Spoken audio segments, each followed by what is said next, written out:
We've seen the headlines. We have been here before. Asian Americans being viciously attacked and murdered. Why? Because they're accused of being responsible for the coronavirus. Because China is viewed as a threat. Because of a deep-seated history of racism. Asian Americans have been victims of implicit, explicit, and systemic racial bias for almost 2 centuries. And this history, together with the current fear of China as an economic, military, and ideological threat to the U.S., deeply affect the way we think, speak, and treat them. Latest attack on an Asian New Yorker. A woman was heading to church when she was kicked to the sidewalk. Surge of racist attacks against Asian Americans. He also said, "You don't belong here," and then ran off. Diseased, disloyal, inscrutable, and slanty-eyed. Crazy rich Asians taking over the economy. Laborers, laundrymen, and cooks. Foreigners, certainly not Americans. Today, more than 20 million Asian Americans fight and endure these misperceptions, and alarmingly, the number and intensity of hate incidents continues to skyrocket. This behavior cannot and should not be tolerated in any civil society. Add to that the fact that most hate incidents go unreported, and it becomes strikingly obvious that Asian Americans are fighting another pandemic. The pandemic of racism.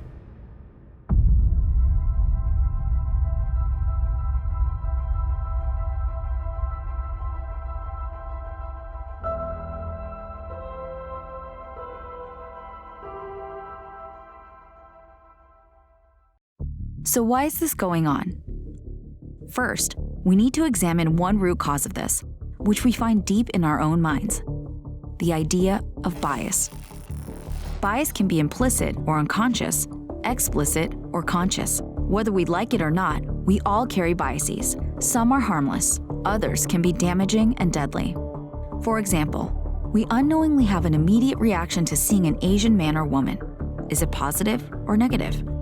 It depends on your upbringing, what your friends think, what memes about Asian Americans you've laughed at, what politicians say, and what you've learned in school. Where once we were mainly influenced by the immediate group around us, or by mass media controlled mainly by white decision makers.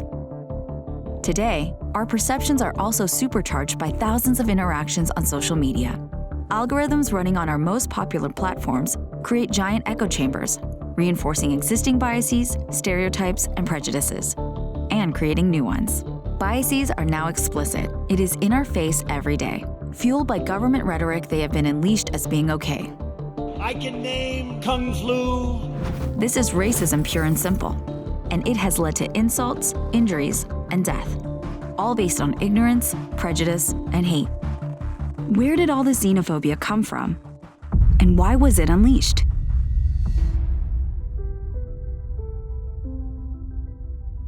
In the 1800s, Chinese immigrants were at first welcomed and exploited as a cheap and available workforce for the Transcontinental Railroad. Due to a desperate shortage of laborers to do the backbreaking and dangerous work, and the limited job opportunities afforded Chinese immigrants, the Chinese took these jobs but received very little credit for their tremendous contribution. As the economy soured, Asians were quickly and relentlessly vilified and portrayed as dirty, diseased, and dangerous. Riots and massacres of Chinese immigrants ensued, culminating in the Chinese Exclusion Act of 1882, the first and only law ever to prohibit a specific ethnic group from immigrating to the U.S. This law lasted for 61 years. Then, in 1942, after Japan's attack on Pearl Harbor, fears of espionage and disloyalty caused 120,000 people of Japanese ancestry to be forcibly relocated to internment camps and deprived of their liberty. The U.S. government later admitted that the internment of the Japanese was based on racism. In the 1950s, red baiting during the McCarthy period created unfounded fears and discrimination towards anyone having even a remote association to communism. So what do these historical events tell us? Pieced together, there's no doubt as to what these patterns reveal. False accusations have dire consequences. They show the fundamental underlying perception of Asians as the yellow peril, the racist idea that all Asians pose an existential threat to America, that there is a nebulous, untrustworthy nature about them, that no matter what, Asian Americans will always be foreign, not American. Go back to where you came from. To survive and prosper, Asians in America kept quiet, and tried not to stand out so they would be left alone. And they were, until they weren't.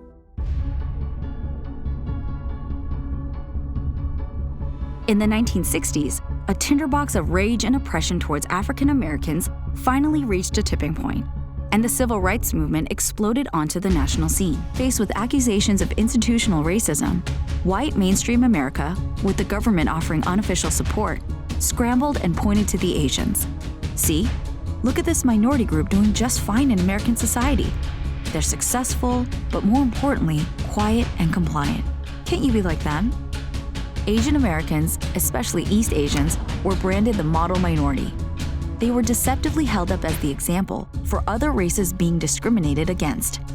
They were the American excuse that racism did not exist, that other minorities just had to work harder. This seeming compliment was actually a divisive weapon that fueled, rather than tempered, racism and discrimination, and pitted other minorities against Asian Americans. The term failed and continues to fail to account for the ever-changing demographics and needs within the diverse Asian community. It has tried to erase the needs of other communities and has created and perpetuated false stereotypes. The label stuck, and anti-Asian racism was simmering.